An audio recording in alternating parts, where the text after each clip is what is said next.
Welcome to Beijing, the capital of the People's Republic of China. This city was the seat of power for the emperors of the Yuan, Ming and Qing dynasties for 700 years. With an area of about 17,000 square kilometers, Beijing has about 11 million inhabitants, made up of 56 ethnic groups.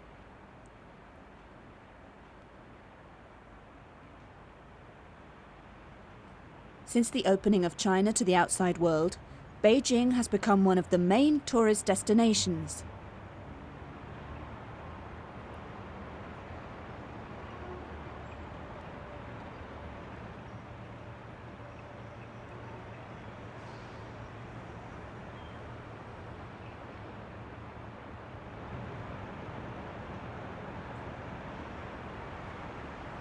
One of the most popular landmarks in Beijing is Tiananmen Square, which can accommodate up to 500,000 people at any one time.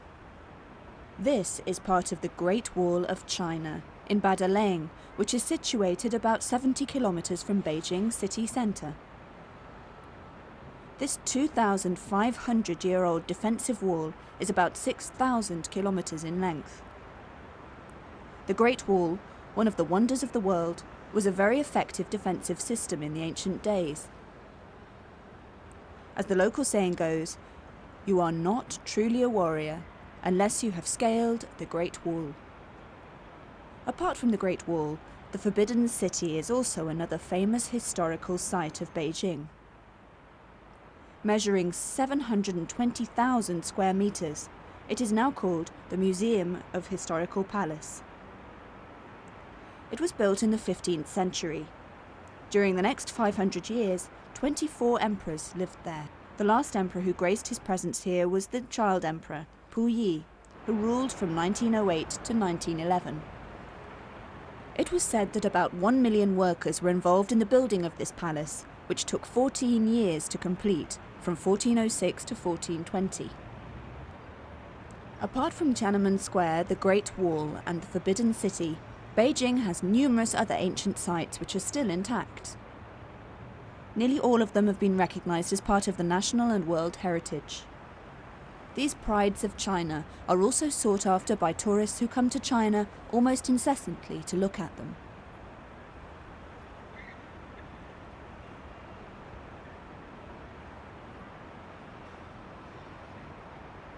The tourism sector has been given the priority for the last few years.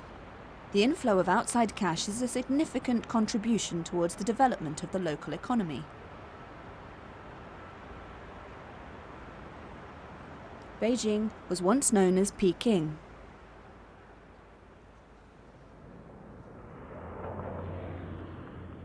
We are told that from the 11 million inhabitants of Beijing, 250,000 are Muslims. The majority of them live in an area called Niuji Lane. Niuji is a well-known place in Beijing. Apart from the fact that it is the area of the Muslim minorities, it is also known because of the halal shops and an old mosque which is hundreds of years old. Our search for Niuji was quite easy because nearly all the people we asked directions from knew where it is.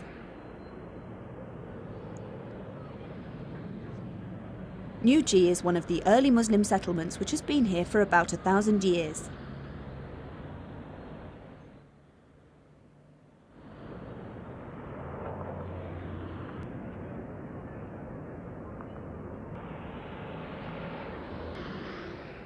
Today, Niuji is packed with Muslim houses, restaurants and small shops which sell the local needs. Niuji Mosque is never without a worshipper. Muslims from all walks of life come here for prayers or just to read the Quran. Every week, around 20,000 worshippers attend the Friday congregational prayers.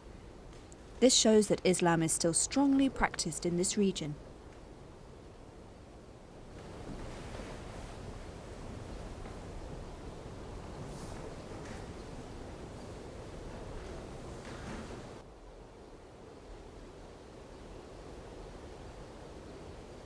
The Niuji Mosque was built in 996, during the reign of the Song dynasty. The calligraphy of Quranic verses harmonizes with the colors red, gold, green and blue. Etchings with floral themes, especially of the lotus, have become a symbol of identity for the Chinese. These elements are similarly used in many different mosques in China. Apart from basics such as prayers and fasting, the local Muslims give great emphasis to religious schools. The mosque usually becomes the main religious school in areas where there are no specific religious schools or classes. After visiting the Dongji Mosque, we visited the Newji Mosque. Apart from us, the Newji Mosque also has another group of Malaysian guests from Johor, who are currently touring China. The history of Islam in Beijing is so closely knitted to the mosque that tourists, be they Muslim or not, will almost surely be brought here by their guides to see the Muslim minorities. Newji Mosque has also received visits from numerous VIPs from other countries. One of the interesting features of this mosque is its lunar observation minaret. Later it was used for reciting prayer calls. Today, however, the 5 times a day prayer calls are made only from the mosque's courtyard.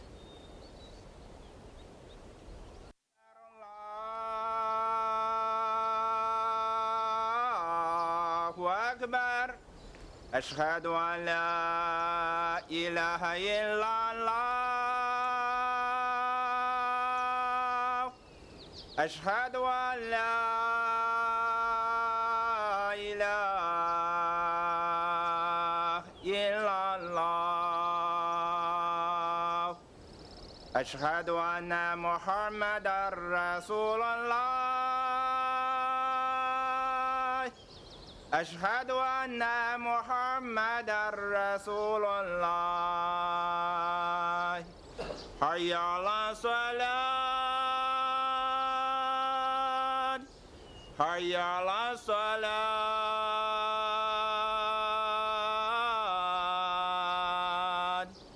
حي على الفلاح حي على الفلاح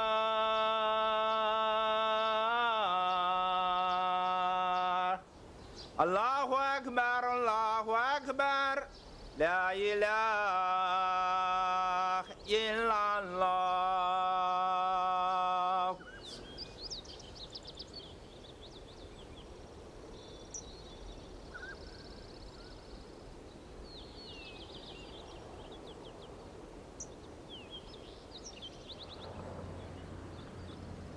The Newji Mosque is the oldest and biggest mosque in Beijing. It was built by a Muslim named Nasruddin. Nasruddin was said to be an educated Arab man and had served as a senior officer in the government of the Liao dynasty.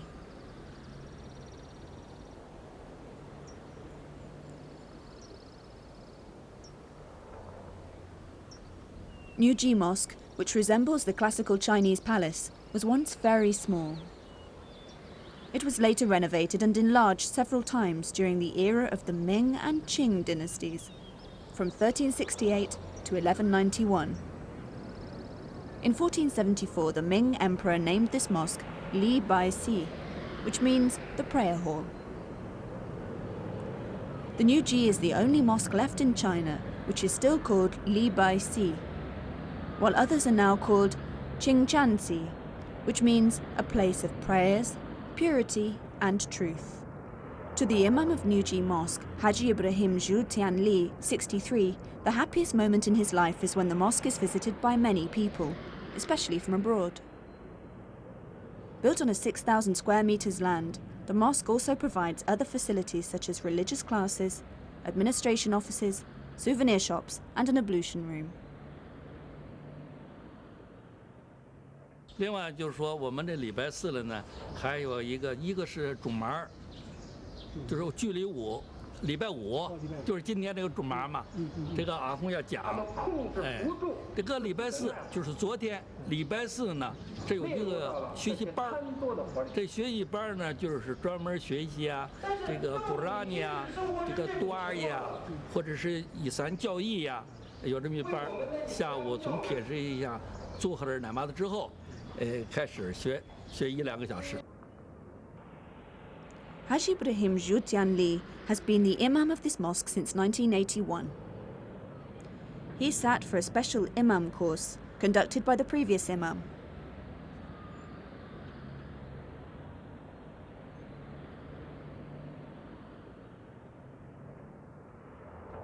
About 20,000 worshippers gather here to pray on Fridays. At other prayer times, the prayer hall is also filled with worshippers.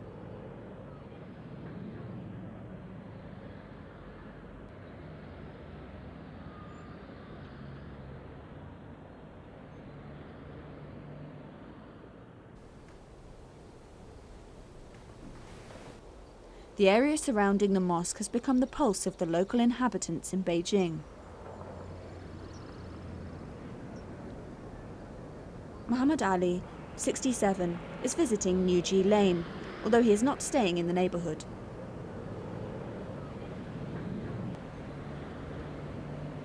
If he has the time, Muhammad Ali will surely go to the mosque for congregational prayers, especially on Fridays.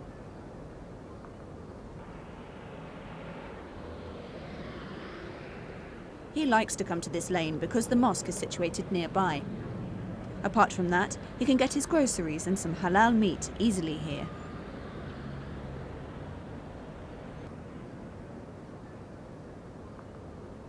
It is estimated that around 20,000 Muslims who frequent this mosque every Friday have helped the business of Omar Pai Zhigang's family tremendously. We asked Omar what makes him decide to work here. According to him, his shop is visited by hundreds of customers every day. Omar likes to live in Nuji because the area is clean and, most importantly, halal food is easy to get. Nuji is very special to him. It is here that Islam got a foothold in Beijing about 1,000 years ago. And to Omar, he strongly believes that Islam will always flourish in this unique part of Beijing.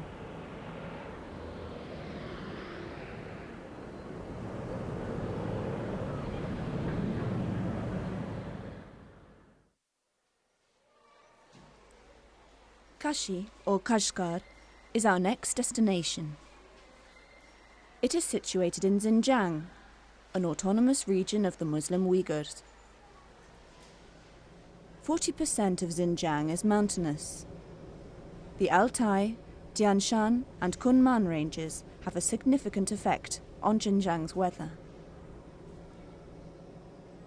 Rivers and lakes are the irrigation sources for the oasis here. The Xinjiang district is the last frontier of the Chinese Republic to the west.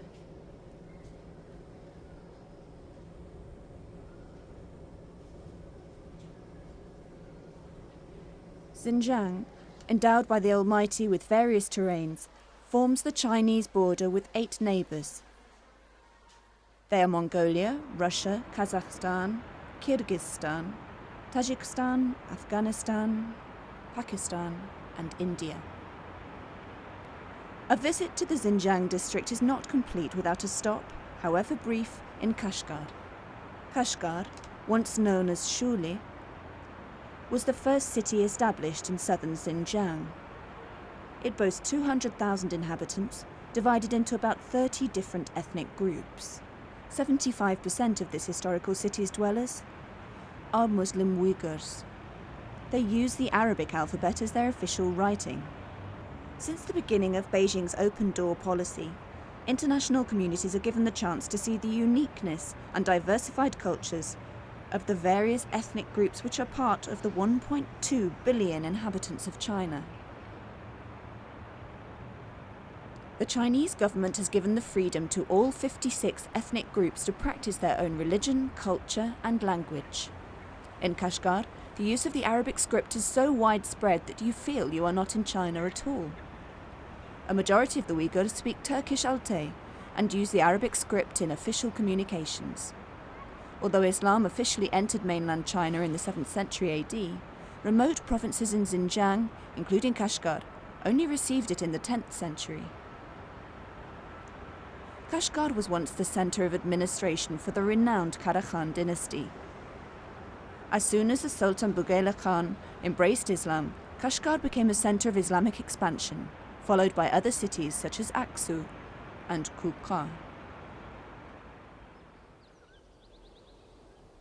Abu Khaili, a Uyghur farmer, is proud of the history of Kashgar, where he was born. He is grateful to the Almighty because the Islamic religion is still strong here and he can live peacefully with the other ethnic groups.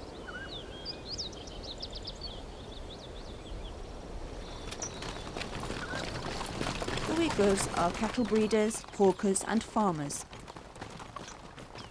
Abu Khaili plants rice and wheat. He also sells groceries to bolster his income. With an income of about 17,000 wons a year, Abu Khaili manages to build a modest life and to have a comfortable home situated about half a kilometre from his paddy field.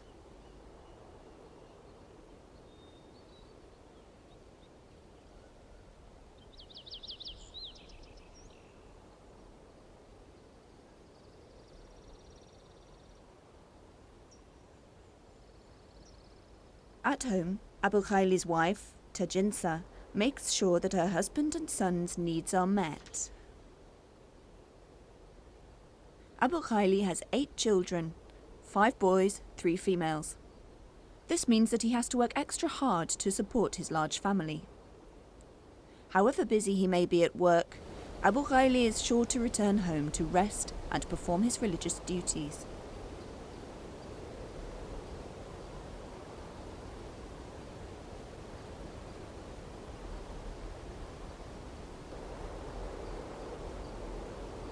Abu Khaili's house, situated in the Shifu district, Kashgar, was built by the local community 10 years ago.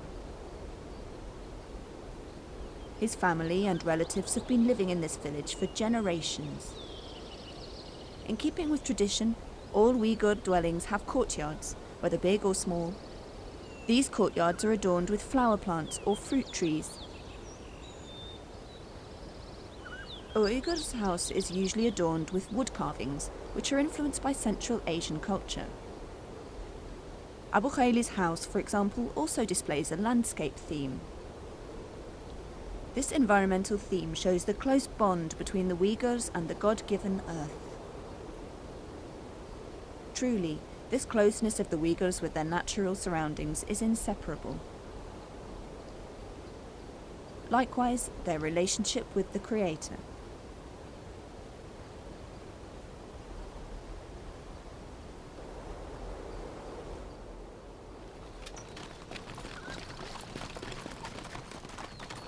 The word Uyghur means unity. To Abu Khaili's family, the unity of the Uyghur begins with the closeness of family members at home. During their free time, Abu Khaili's family will meet to inquire about each other's health and to feast together, usually on traditional dishes such as tea and sweets. About 80% of the 7.2 million Uyghurs in China live in Xinjiang. Abu Khaili is a symbol of the determination of the Uyghurs, a race that once contributed significantly to China. The Uyghurs once helped the Chinese emperor to foil the rebellion of General An Lushan, who betrayed the emperor during the Ming dynasty. Moreover, during the 13th century, some Uyghurs had risen to top positions, helping Emperor Yuan to govern his provinces. Abu Khaili is determined to follow in the footsteps of his ancestors.